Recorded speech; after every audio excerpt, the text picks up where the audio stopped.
Hi everybody, I'm Colleen Pearl, the Cool Crone, and welcome back to my channel. Today's video will be the October Tarotscope for the sign of Capricorn.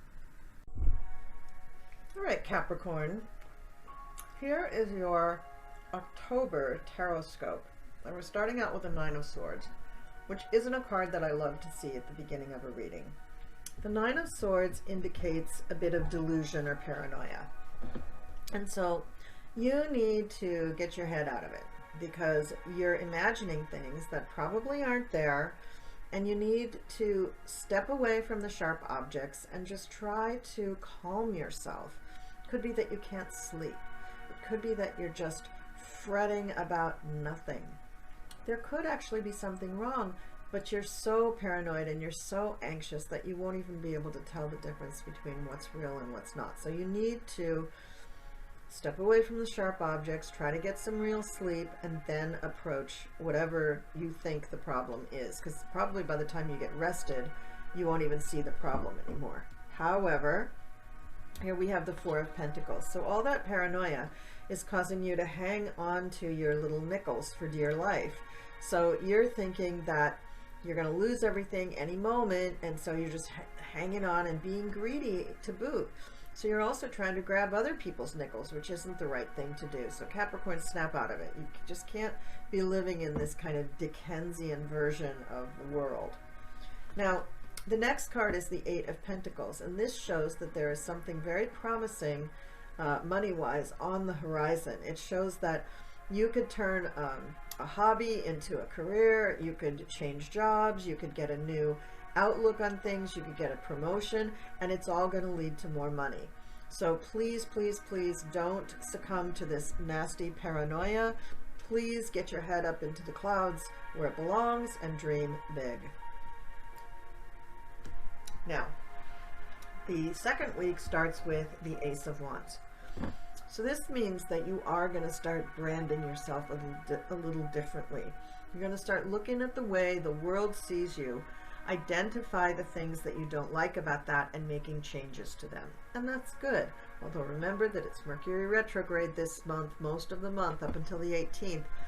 So what you want to do is do all of your analysis and review up until the 18th, and then after that, probably should wait till the 20th. Then you can put those things into action. Now, the Seven of Pentacles says that you have done the work. You've watered the lawn, you've put on the fertilizer, you've kept the weeds down, you've had the lawn mowed every week, and now your garden is looking beautiful. So just give it time and the harvest will come in. You can't force the harvest to come up. You've already done all the stuff that you needed to do. You've already done the hard work. So just sit back, keep watering until it's time to harvest, and then harvest. And once you do, you'll be very happy once you sit back and do that, because the Six of Wands is a victory card. So you will have won, you will have made it, you will have succeeded. So remember that. Remember this first card that we talked about at the beginning of the reading? Forget this. Remember this. Okay. In the third week, we start out with the Queen of Pentacles. Now, the Queen of Pentacles knows what it's like to live in a really nice, lush palace. She understands the value of hard work. She understands what it takes to earn the money, and she's willing to do it, and she's willing to spend it. She understands commerce and how all of those things work. So she is serene and happy in her position. She's not holding on to 4 nickels for dear life.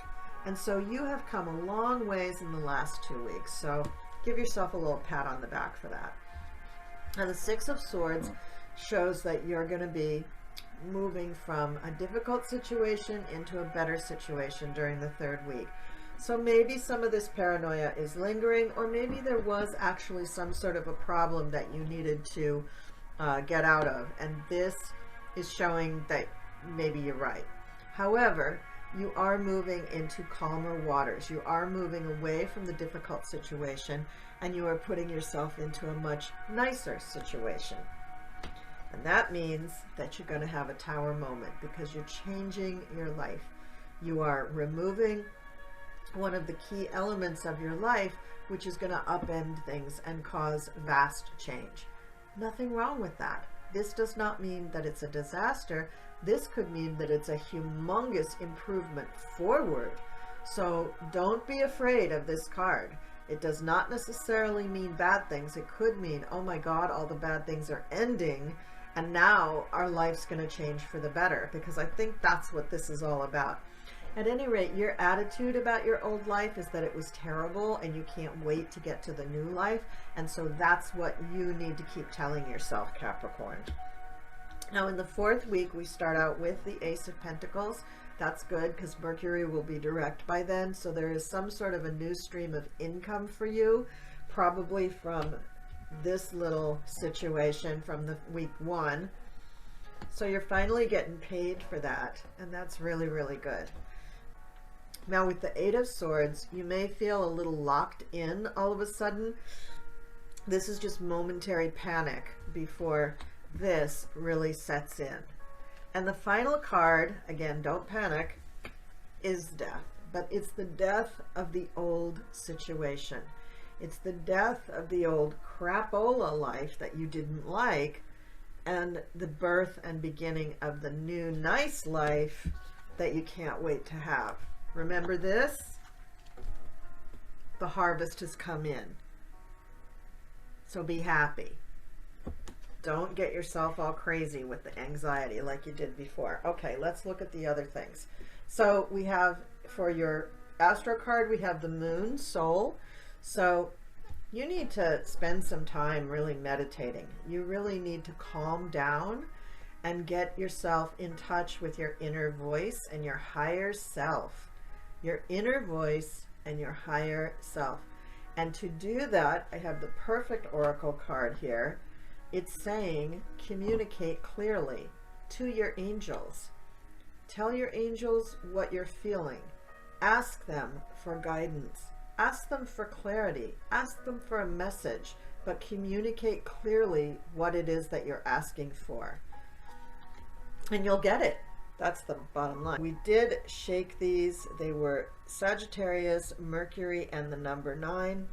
So Mercury in Sagittarius is adventurous, high thinking, you know, thinking about high things in life, the higher mysteries of life, religions and philosophies, and also attending to things having to do with foreign cultures. So it's really far-reaching, very humanitarian, looking out over the whole world. And that's what the 9th house is all about, and that's Sagittarius. So maybe some of what you're moving towards, Capricorn, is a more global enterprise for your stream of income, or a more global focus to whatever it is that your business makes or does or produces or serves. So think about that, Capricorn. It's a whole different world for you by the end of the month of October. Things are really, really going to shift. So embrace that. Don't get paranoid and crazy about it. Embrace the change and enjoy. And leave me some comments down below. This was a crazy specific reading. Please leave me a comment and let me know if this hit the mark and what you thought about this reading. And I will see you next time.